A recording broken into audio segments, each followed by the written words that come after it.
What's going to come from this meeting as we count down to these two getting in the same room? Assuming it happens, can we expect at least the framework for a trade deal?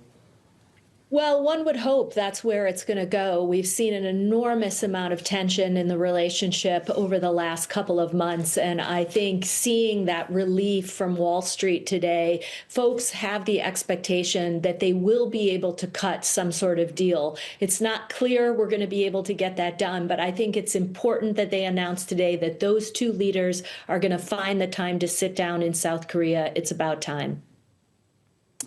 Talk about it's about time. You know, this really went back and forth. Finally, some solid information today that this is going to happen. Yeah, we have been waiting for some sort of breakthrough. I think the president has indicated several times that he had an interest in sitting down face to face.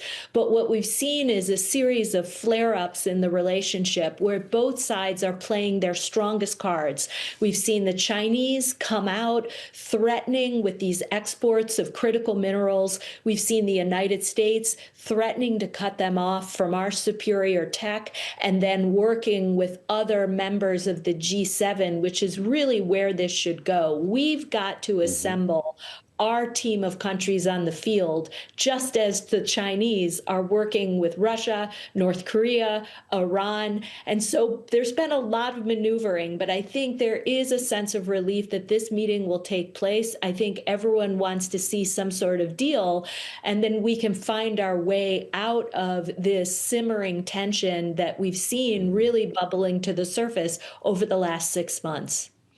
Well, how far should these two drill down, or what should we expect in terms of specific deliverables? Americans are now all experts on soybean exports and rare earth minerals, their use in batteries. These are conversations that people were not having at the kitchen table until fairly recently. Does President Trump need to be specific when he emerges from that meeting that our farmers are selling soybeans again and that we now suddenly have access to these minerals? Well, I will tell you from past experience that it takes time. You have a meeting like this with the principals, you get the two presidents to the table, but you don't flesh out all the details in that first meeting. What you need is a commitment from this South Korea engagement that the teams now will go forth and start fleshing out the different components of it, this agreement. Now, no doubt, President Trump has on his mind right now the deep concerns that American farmers have, particularly those tied to the soybean industry. They are very keen to get the market opened again, get the soybean flowing, ensure that they can sell their product in China. And so that will no doubt be top of mind.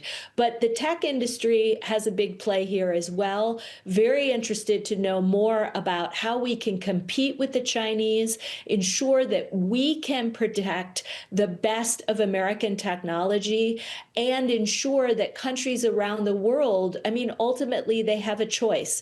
They can turn to China or they can come to the United States. And we want countries around the world, our closest allies and partners, to continue to rely on U.S. technology. So that's going to be a key part of it. And then lastly, as you noted, the rare earth, the critical minerals are so important for our countless industries here in the United States. And so looking for some sort of breakthrough in that area will be top of mind of the Trump administration as well.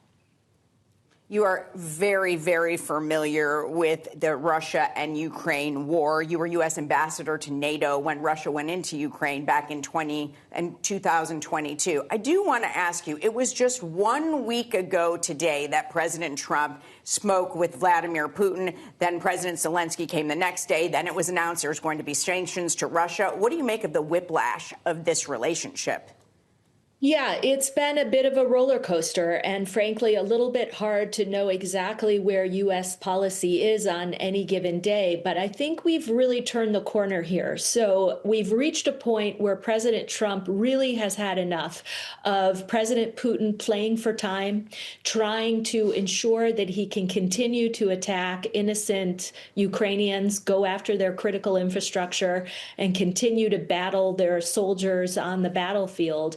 And now President Trump is saying, look, I've had it. We gave you a shot in Alaska. It didn't happen. We weren't able to get to a ceasefire. And now what we've seen happen with the U.S. moving out on sanctions on Rosneft and Lukoil, I mean, that is a major development in the right direction.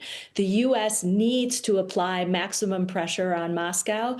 I applaud the sanctions that were put in place in the last 24 hours. And I think that will demonstrate to Putin that the U.S. means business here and that we expect more from Moscow. We expect more accommodation and a clear determination to work towards some sort of ceasefire. We haven't seen that to date, but I think what President Trump did in the last day will definitely focus the mind and hopefully move us towards some sort of ceasefire.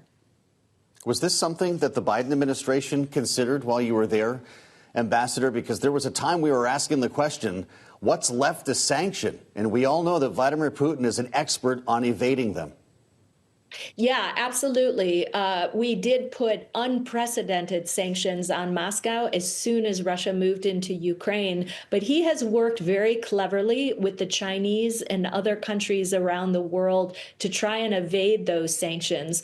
In terms of the ceasefire, look, we were working with President Zelensky in the last year that we were in office to have him sketch out his own peace plan. He wrote down the conditions under which he would be willing to negotiate with the Russians. We urged him to think that through. We urged the Ukrainians to message that publicly to the global South, to NATO allies, and to the Russians to make clear that they were ready to talk about peace under certain conditions. And so that was a constant conversation that we were having with the Ukrainians. Unfortunately, the Russians were never indicating to us, just as they have over the last couple of months, that they took negotiations seriously. Putin still wants to eat all of Ukraine. He's never going to achieve that objective, but he desires to march into Kyiv and take over that country. And so, again, I applaud what President Trump is doing with these sanctions because I think it sends an important message that we won't have any more summits like we did in Alaska unless the Russians come to the table with a serious commitment to negotiate. You have a piece out today warning that, quote, the risk of a multi-theater crisis is growing. Now you have President Trump saying today it is clear to the entire world that the cartels are the ISIS of the Western Hemisphere, the United States now targeting boats. What do you think at this point is going to happen? Do you see this becoming a multi-theater issue that the United States is now dealing with?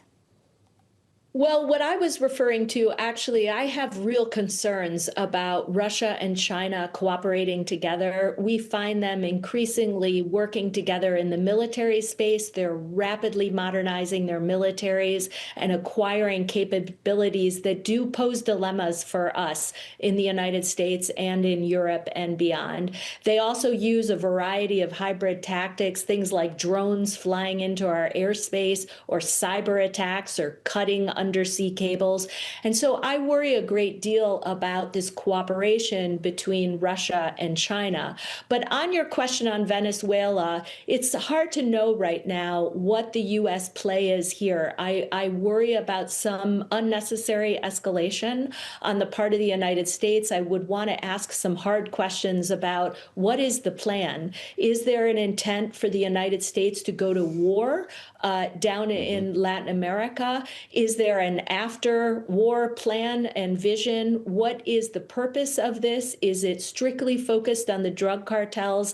There I have some real questions about what the Trump administration's plans are there. Well, in our remaining moment, I want to ask you about this report that we saw in the Wall Street Journal a short time ago, Ambassador, that the U.S. flew B-1 bombers near Venezuela today, and that follows our sending B-52 bombers into the region a couple of weeks ago.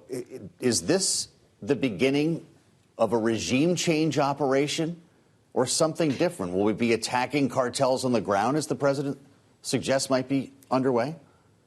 Well, this is the question we should all be asking the White House right now. I mean, clearly using B-1s as a signaling means is a very serious matter.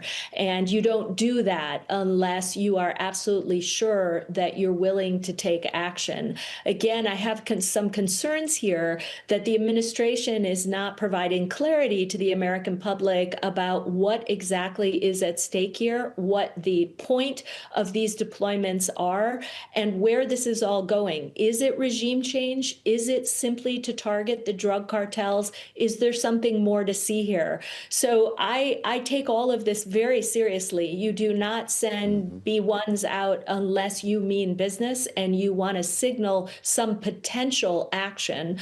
So this is something we should all be watching closely, but we should be asking some very tough questions of the White House right now on this particular matter.